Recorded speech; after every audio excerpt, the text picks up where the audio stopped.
ناظرین ایک اہم خبر یہ ہے کہ افغانستان جو ہے اس وقت اسرائیل اور بھارت کی مدد سے پاکستان پر ایک بڑا ڈرون حملہ کرنے کی تیاری کر رہا ہے۔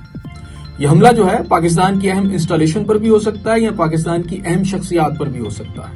یہ اسی طرح کا کوئی آپریشن بھی ہو سکتا ہے جیسے کہ ہم نے اس وقت روس کے اندر دیکھا جب پیوٹن کے اوپر ڈرونز کے ذریعے حملہ کیا گیا، اور اس کے علاوہ اس وقت جو ورلڈ لیول پر ہم بہت ساری تبدیلیاں دیکھ رہے ہیں، وہاں ڈرونز کا جو استعمال ہے وہ تیزی سے بڑھ رہا ہے۔ اس امر کا انکشاف اس وقت ہوا جب ایک ڈرون یعنی جو کہ اس وقت انڈیا کے استعمال میں اسے ہیرون UAV کہتے ہیں، یہ افغانستان کا ایک صوبہ ہے جی وردک، اس کا جو دارالحکومت ہے میدان شہر، تو میدان شہر کے اندر جو ہے یہ گرا، اور اس وقت جب اس کی تصاویر سامنے آئی تو پتہ چلا کہ وہاں افغانستان کے اندر بھی کوئی ایسی کارروائی ہو رہی ہے۔ یہ عام طور پر جو ڈرون ہے یہ استعمال ہوتا ہے سرویلنس کے لیے، جاسوسی کے لیے۔ اب جہاں تک افغانستان کا تعلق ہے تو ان کے پاس تو ایسی کوئی ٹیکنالوجی ہی نہیں ہے کہ نہ تو ان کی کوئی فضائیہ ہے نہ ان کے پاس ڈرونز ہے، تو یہ ڈرونز کہاں سے آ رہے ہیں؟ تو یہ مزید تحقیق پر یہ پتہ چلا کہ بھارت جو ہے اس وقت افغانستان کے اندر جو اپنے تربیت یافتہ لوگ بھیج رہا ہے ٹریننگ کے لیے طالبان کی، اور اس کے علاوہ طالبان فورسز کی، تو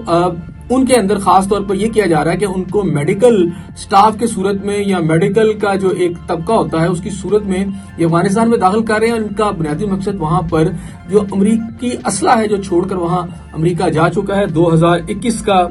جو وڈرال تھا امریکہ کا، تو اس کو یہ ٹھیک بھی کر رہے ہیں، اور افغانستان کی جو فضائی جو پاور ہے اس کو ڈرونز کی شکل میں اس وقت بہتر کر رہے ہیں کہ ان کے پاس لڑاکا جہاز تو نہیں ہے لیکن ڈرونز کی شکل میں اگر ان کو یہ مل جاتی ہے ٹیکنالوجی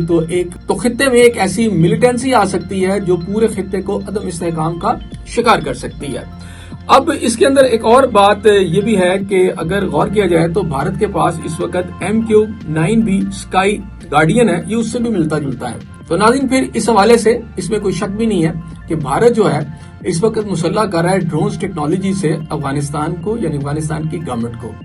اب اس کو اگر آپ ارلی وارننگ نہیں سمجھتے اور اس کے اوپر خاص ریئیکشن نہیں دیتے یا اس پر خاص توجہ نہیں دیتے تو پھر آنے والے دنوں کے اندر یہ ایک بڑا آپ سمجھے کہ ایک باغی بن کر یا ایک بہت زیادہ ایک تھریٹ بن کر سامنے آ سکتا ہے۔ جہاں تک چین کا تعلق ہے تو اس وقت چین کے اندر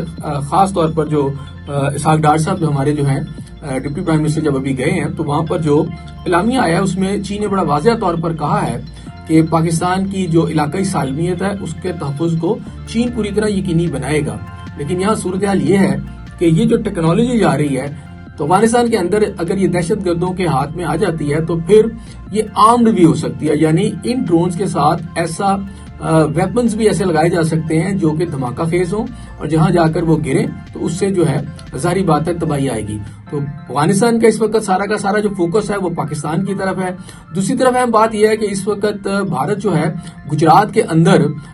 جا رہا ہے ایک بڑی ایکسرسائز کرنے کے لیے جہاں پر ان کی فضائیہ جو ہے اس کی زیادہ تربیت کی جائے گی۔ پاکستان نے جس طرح اس کو آؤٹ سمارٹ کیا ہے لاسٹ مئی کی جنگ کے اندر، تو اس کو کاؤنٹر کرنے کے لیے اب یہ جو بھارت ہے اگر اس طرف سے اٹیک کرتا ہے اور افغانستان دوسری طرف سے اٹیک کرتا ہے تو یقیناً پاکستان کے لیے مسائل جو ہیں وہ کریٹ ہو سکتے ہیں۔